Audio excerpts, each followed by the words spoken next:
السلام عليكم غالياتي، واش راكم؟ ان شاء الله تكونوا بخير وعلى خير. رمضان للعباده والراحه النفسيه، مشي للتماره والجهاله في الشغل. النقاء لازم يكون طول العام، مشي حتى يلحق رمضان باش نلعبوها بطالات ونقلبوا الدار، وفي الاخير ندخلوا رمضان مريضات وما نقدروش نصلوا ولا نعبدوا ربي كما يلزم. نديرو وقت محدد، مثلا 20 دقيقة لكل حاجة وبلا ما تعيي روحك.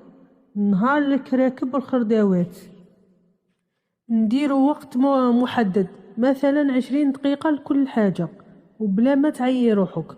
نهار الكراكب والخرداوات، نحي الزايد، خصي 20 دقيقة دوري فيها على الدار كاملة. الحاجة اللي تترمق ارميها واللي تصدق صدقيها، المهم فرغي الحالة بلا ما تبداي تنقي، غير تنحي الزايد تخفيها في الدار.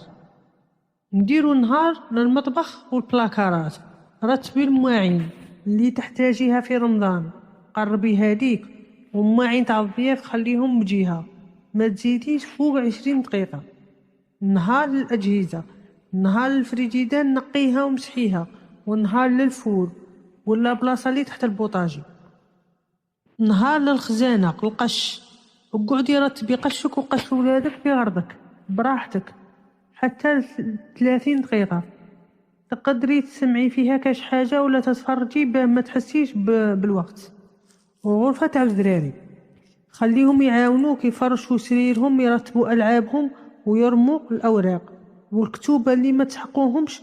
علميهم المسؤولية وانتي وجهيهم برك بلا ما تتعبي. صالون وبلاصة القعدة، ركزي على البلاصة اللي تفطروا فيها وتقعدوا فيها بزاف.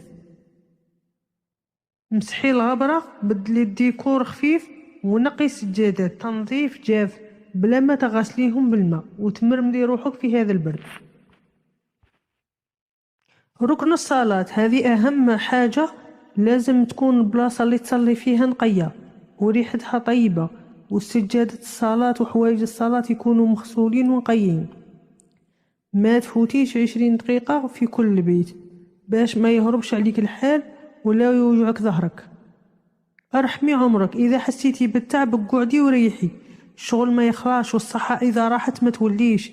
بدلي العقلية، ما تديريش الجهالة، ما تتجهليش في الميناج الكبير قبل رمضان وتدخلي رمضان وانتي كاو. رمضان شهر الروحانيات والعبادة، مشي شهر رفع الأثقال. تحضيرات مسبقة إذا قدرتي ديريها، ديري